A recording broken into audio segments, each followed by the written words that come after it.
Assalamualaikum warahmatullahi wabarakatuh. Perkenalkan, saya Muhammad Anik Saiful Islam. Di sini saya akan menjelaskan Pancasila dalam sejarah Indonesia. Saya akan menjelaskan sejarah Pancasila mulai dari zaman penjajahan, zaman kebangkitan nasional, zaman penjajahan Jepang, zaman proklamasi kemerdekaan, zaman setelah proklamasi, sampai zaman reformasi. Zaman penjajahan, Pancasila adalah penjajahan kontak dengan bangsa Eropa telah membawa perubahan-perubahan dalam pandangan masyarakat, yaitu dengan masuknya paham-paham baru seperti liberalisme, demokrasi, nasionalisme, hingga sampai akhir Indonesia dapat menemukan jiwa nasionalisme dan bersatu untuk merdeka.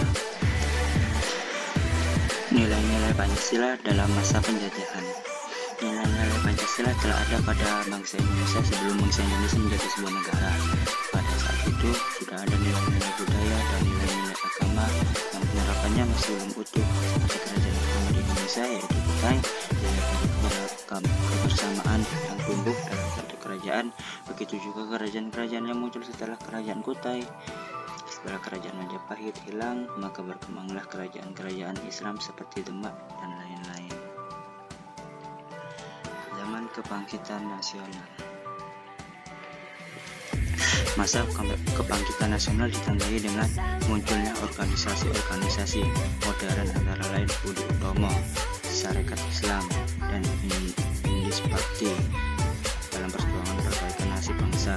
Kaum terpelajar melalui organisasi-organisasi memotori munculnya pergerakan nasional Indonesia. Pada saat itulah bangsa-bangsa di Nusantara sadar akan masa sebagai satu bangsa, yaitu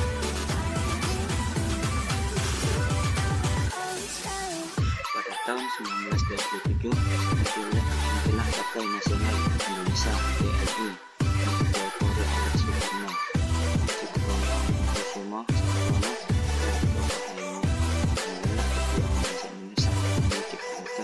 Kesatuan Nasional dengan tujuan yang jelas, yaitu Indonesia merdeka.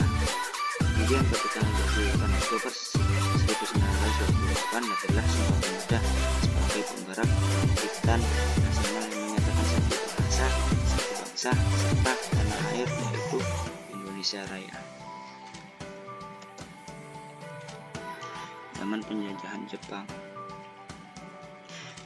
Sebagai tindak lanjut dari janji Jepang, maka tanggal 1 Maret 1945 Jepang mengumumkan akan dibentuk Badan Penyelidik Usaha Persiapan Kemerdekaan Indonesia (Zokuritsu Zunbi Tosakai).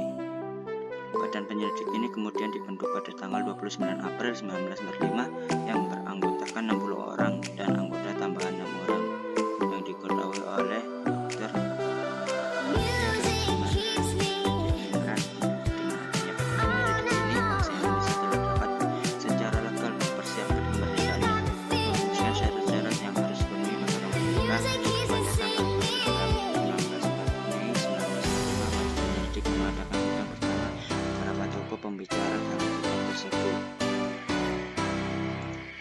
Zaman proklamasi kemerdekaan.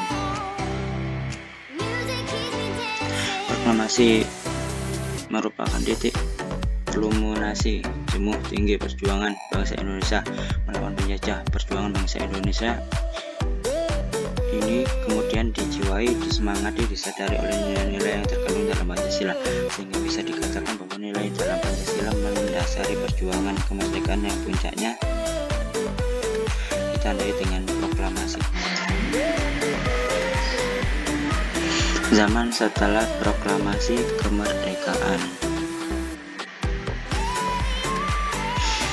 Sidang BPKI menegaskan keinginan dan tujuan mencapai kemerdekaan Indonesia. Bom atom kedua dijatuhkan di Nagasaki yang membuat Jepang menyerah kepada Amerika dan sekutunya. Peristiwa ini pun dimanfaatkan oleh Belanda Indonesia untuk memproklamasikan kemerdekaannya. Untuk merealisasikan tekad tersebut, maka pada tanggal 16 Agustus 1945 terjadi perundingan antara golongan muda dan golongan tua dalam penyusunan teks proklamasi berlangsung singkat. Pada tahun 1950-an muncul inisiatif dari sejumlah tokoh yang hendak melakukan interpretasi ulang terhadap Pancasila. Saat itu muncul perbedaan perspektif yang dikelompokkan dalam dua kubu.